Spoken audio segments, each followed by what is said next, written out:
Hello everyone, আমি Sukanya. Welcome back to my channel. Welcome to a new vlog. এখন সকাল 9টা বাজে। আহানের আজ অনলাইন ক্লাস আছে। বাইরে আর কিছু দেখতে হবে না, শুধু রোদটা দেখুন। সকাল 9টার সময় কেমন ঠাটা পড়া রোদ, আর সাথে তেমন অসহ্য গরম। এবার যাই, আমি একটু ফ্রেশ হয়ে নিই, দিয়ে আহানকে উঠিয়ে ক্লাস করতে বসাই। যতই অনলাইন ক্লাস করুক, স্কুলের পরিবেশটার জন্যই তো স্কুলে দেওয়া এইটুকু বয়সে। আহানও দেখছি স্কুলটাকে খুব মিস করছে, আর এদিকে অনলাইন ক্লাস করতে বসছে দেখুন। পারলে গাড়ি রাখার পুরো বাস্কেটটা নিয়ে বসে। বহু কষ্টে আটকেছি, এই একটা ট্রেনের ট্র্যাক আর একটা ট্রেন নিয়ে বসেছে। বলো।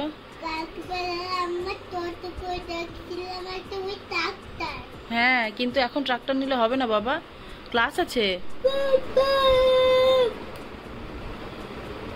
তাই তো দেখছি।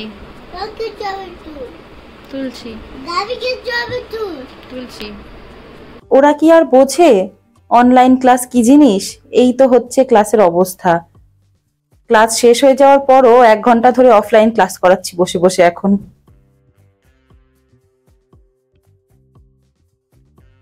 আজ লাঞ্চে একটু রায়তা করব। রোজ রোজ টক দই খেতে তো একঘেয়ে লাগে। মাঝে মাঝে একটু রায়তা করলে বেশ দইটাও খাওয়া হয়, সাথে একটু সবজিও খাওয়া হয়, আর একঘেয়েমিটাও কেটে যায়।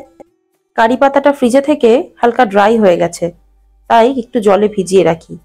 আর একটু গাজর, একটু শসা, বিট খোসা ছাড়িয়ে ভালো করে ধুয়ে নেব। এই গরমে সবারই তো রান্না করতে কষ্ট হয়, আর বাড়িতে আমাদের খাওয়ার মেম্বারও কম। সেই জন্য আজকে লাঞ্চে হয়েছে পনির ভেজিটেবল পোলাও, আর সাথে ভেজিটেবল রায়তা। পেঁয়াজও দেওয়া যায়, বাট কাঁচা পেঁয়াজ খেলে ইদানিং দেখছি মুখটা কেমন যেন হয়ে যায়, সেই জন্য পেঁয়াজটা দিচ্ছি না। আর এই রায়তাটা আমার খুব ভালো লাগে, মায়েরও খুব ভালো লাগে। স্ন্যাক্স হিসেবেও এই রায়তাটাকে খাওয়া যায়, বেশ ফিলিং, কিন্তু অনেক সবজি দেওয়া থাকে তো। হ্যাঁ, তো যেটা বলছিলাম আহানের অনলাইন ক্লাসের ব্যাপারে। একদিকে যেমন বাচ্চাটা স্কুলের পরিবেশ পাচ্ছে না ঠিকই, অন্যদিকে বাড়িতে থেকে আমি এটা বুঝতে পারছি যে ওকে কিভাবে গাইড করা যায়, কিভাবে এনগেজ রাখা যায়, কোন দিকটা একটু বেশি নজর দেওয়া উচিত। কারণ ওদের স্কুলে বাচ্চাদের ওপরে হোমওয়ার্কের কোনো প্রেশার নেই। খাতা বই সব স্কুলেই থাকে।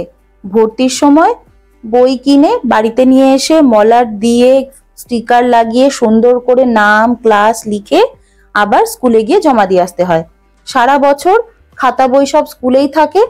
স্কুলে যাওয়ার সময় বাচ্চাদের নিয়ে যেতে হয় শুধু টিফিন, 1 সেট এক্সট্রা ইউনিফর্ম আর জলের বোতল। এছাড়া ম্যাম যদি এক্সট্রা কোনো ইনস্ট্রাকশন দিয়ে থাকে যে এটা ওটা নিয়ে যেতে হবে, সেটুকুই। তাই অনলাইন ক্লাস হওয়ায় স্কুলের গাইডেন্সটা বুঝে বাড়িতেও ওকে সেভাবে গাইড করার চেষ্টা করছি। গল্প করতে করতে সুন্দর সব সবজিগুলোকে গ্রেট করা হয়ে গেল। তবে সবজি বেশি, দই কম হয়ে গেছে, তাই আরেকটু দই নিয়ে মিশিয়ে নিই।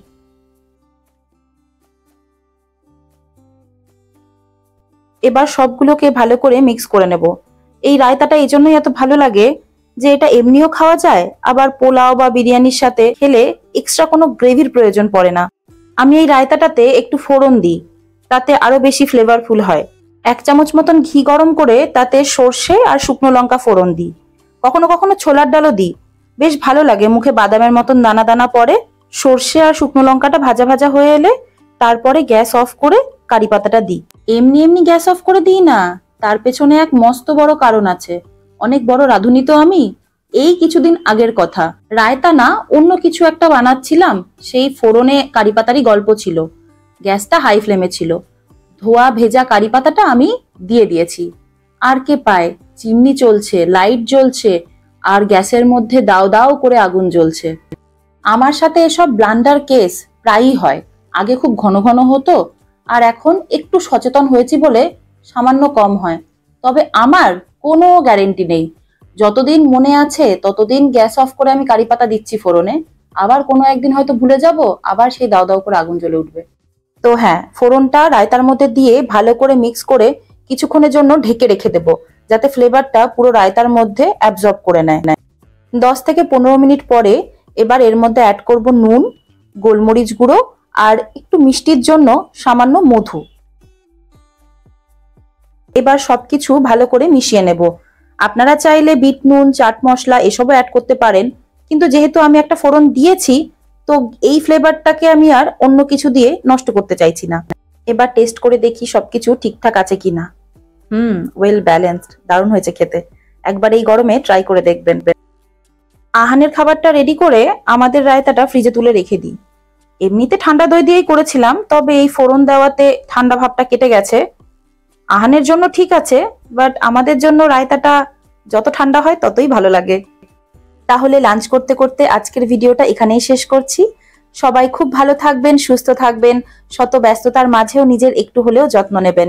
দেখা হবে খুব তাড়াতাড়ি নতুন একটি ব্লগে। চ্যানেলটি নতুন, মেয়েবেলাকে সাবস্ক্রাইব করে পাশে থাকবেন। আর এই রায়তাটা বাড়িতে ট্রাই করলে আমাকে জানাবেন কেমন লাগলো। ধন্যবাদ।